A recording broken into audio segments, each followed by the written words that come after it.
Hello there, this is episode 6 of building a complete Godot game where you control a pirate, defeat enemies, and protect this girl. In the previous episode, we added a power-up system where enemies drop a rage power-up that makes everything move way faster, or even a slow motion power-up that does the exact opposite. Today we are adding bombs, a new obstacle that forces us to react quickly because we'll have a normal bomb that basically explodes after a short time, and code bombs that we have to defuse by entering a code as fast as possible. Let's get started right away. I'm gonna be using Mako, a tool that is already used by thousands of game creators, thousands of art assets, and even lots of games have already been created using this amazing tool. And why is that? Well, you can take a look at the amazing things that it can create. So here, for example, you can take a look at some of the assets that we already have in the game, okay? And that have been created with this outstanding tool. For example, now here I have the collection for the power-ups, the main menu, the shop, okay, and way more things. So the first thing I'm gonna be doing is starting to create every single asset that I'm gonna be using inside my Godot game. How you do it in Mako is very simple. You just describe what you want, wait a few seconds, and the image is gonna get generated.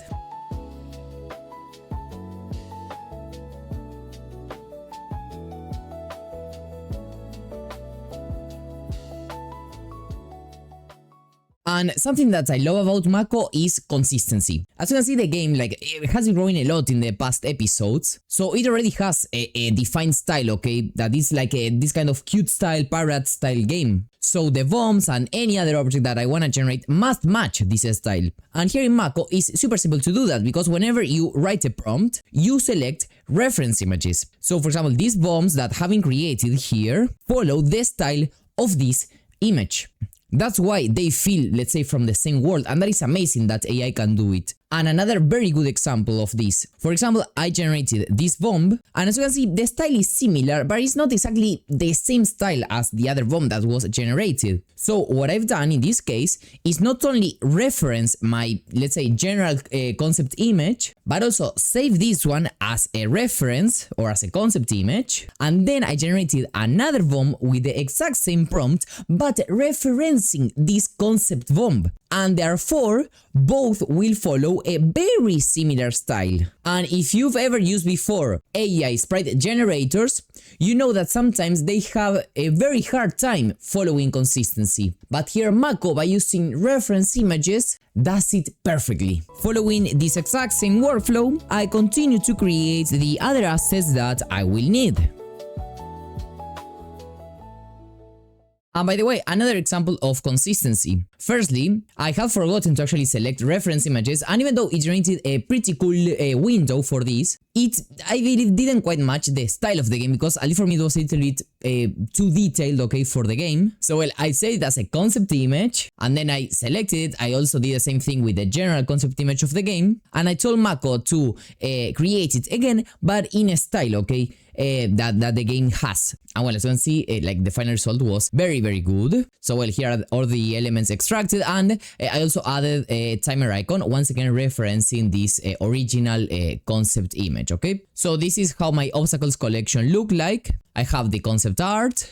I even have generated this animation, okay, for when a bomb explodes. And then I have all the sprites that I'm gonna need. What I can do is literally export everything with one click or two. Export, export. This will give me two folders, basically the props or all the static images, and then any sprite sheet, okay, in this case the obstacle explosion sprite sheet. Now my favorite part, putting everything together in Godot. Once I have all my images inside of the Godot project, that is basically just dragging and dropping them inside the file system, I started off replicating the exact same UI with the panel, the buttons, all that. The idea is that this UI appears when there is this type of bomb that we can defuse with the code, and well, the player has a few seconds to enter the code correctly, and if not, well, the bomb explodes and it's gonna lose one life.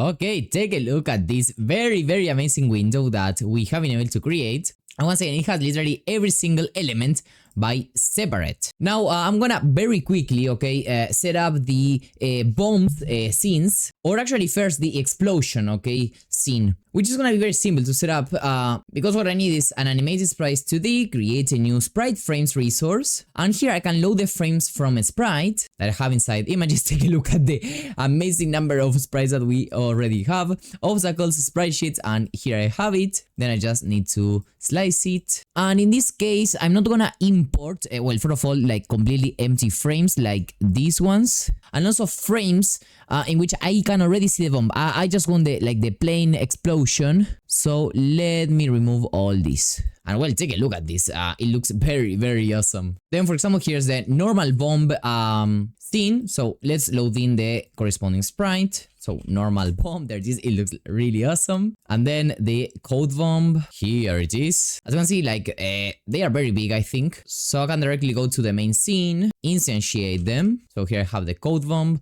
As you can see, of course, it's super big. So let me actually scale it down here and see how relative to the game world looks. So yeah, something like that I think is cool. So it is this scale. So let's basically apply it over here. Looks very nice. The normal bomb looks also super big. So quick tip, right click, edit all children, and let's scale the sprite down in this case. Yeah, maybe something similar to this one. Yep, something like that I think looks cool. And then this is gonna be the range that the bomb will have. So let's make it slightly bigger, something like this. So if the player is within this range, when this normal bomb explodes, well, it's gonna lose 1 life. And now let's directly paste the values here. Now that I have successfully set up the most important parts, defining the art style, defining the different elements that I wanna add to my game, the good thing is that the actual implementation, basically the coding part, can actually be delegated to the AI once that we exactly know what we want, and we even help it a little bit because we have already created and set up the UI, even some scenes. So it's gonna be, let's say, a very easy task for AI nowadays. And well, I'm gonna be using Claude, okay, with this prompt. Let's use the Opus 4.8 model in max. So this should give us very good results. Okay, it's been literally working for 1 hour completely like on its own. And well, okay, take a look at all the conversation, okay, at everything that it did. Another thing that you have to know is that here Claude was able to use some tools, for example, managing notes, saving scenes, reading scenes, and as you can see, doing a lot of things, even creating notes that by default it cannot do. Or even super crazy stuff like literally playing the game and taking screenshots to understand and see if the game really works and adjust things if it needs to. Literally what we as humans do: play, test, and fix. And this is basically because I'm using the Godot AI MCP, completely free and open source. And these MCPs are very simple to understand. They are basically tools that connect to, for example, Claude Code, and they give it more tools to interact way better with the Godot editor. As we've seen, for example, creating notes, opening and modifying scenes, editor tools such as playing and fixing by actually seeing the game. So indeed, this is another tool that is super useful to add to the toolset. So for example, here inside the normal bomb, it added the icon and the label. I'm gonna actually fix this UI a little bit. So yeah, I think something like that could look a little bit better. And well, the code bomb also needs some minor adjustments.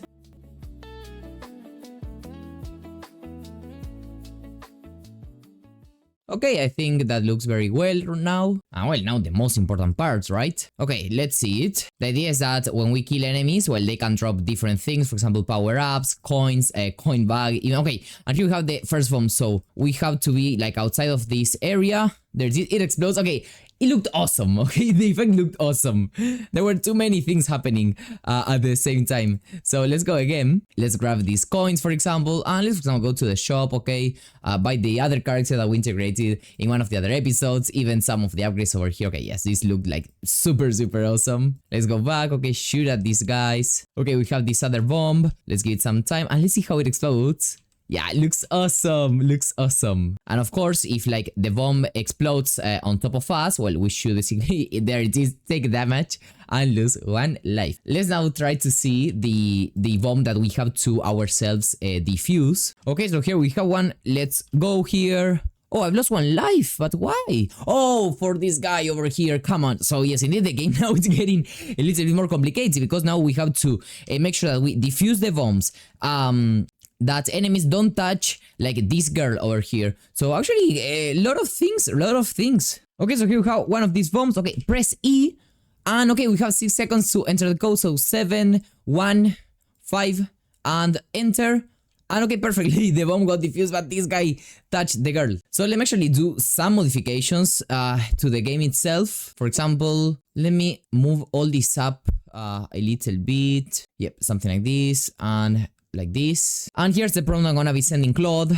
So let's give the player, for example, 8 seconds to defuse the bomb. And I don't want the game to pause when this bomb appears. I want everything happening at the same time. So the idea is that the player tries to defuse the bomb while there are enemies coming to the girl. The only time should be the one that we have in the bomb. We shouldn't have another one on the enter code window UI. The coins and coin bags should just fade out after a few seconds because you saw that there were like too many things in the screen. Normal bombs should also deal damage to the enemies, not only ourselves. And normal and code bombs should have the same chance of spawning because I think there are way too many normal bombs and not that many code bombs. I also wanna increase the bombs' chance of appearing by something like 30% because I don't think they appear that often. And I wanna decrease the enemy spawn a little bit because I believe they are spawning way too fast. It is amazing how nowadays you can literally delegate all these parts to the AI.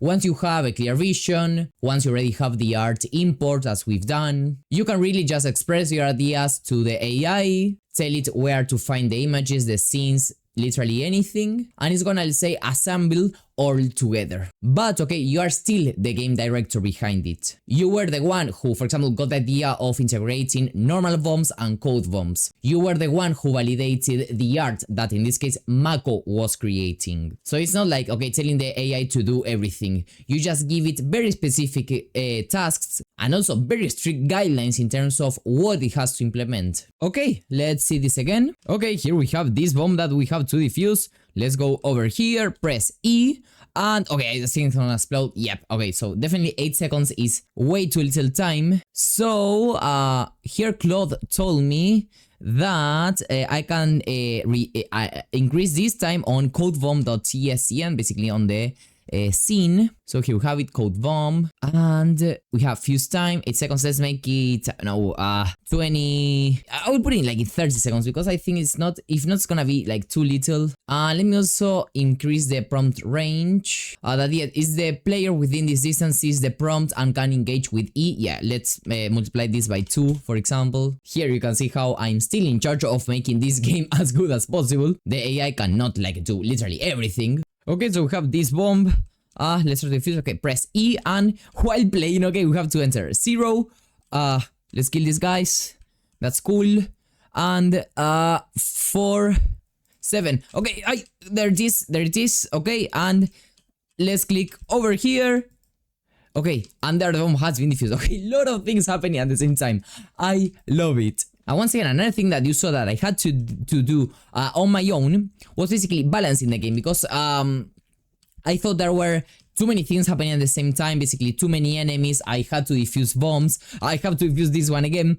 So I had to tell the AI, okay, you have to balance this a little bit more, decrease how many enemies get spawned, allow the bombs to also deal damage to enemies. So as you can see, also this skeleton died here because of the bomb. So yes, basically the AI is like literally a copilot, okay, but I'm still the pilot, okay, of this game, of deciding what mechanics I include in it, what I change, what I balance on it, etc.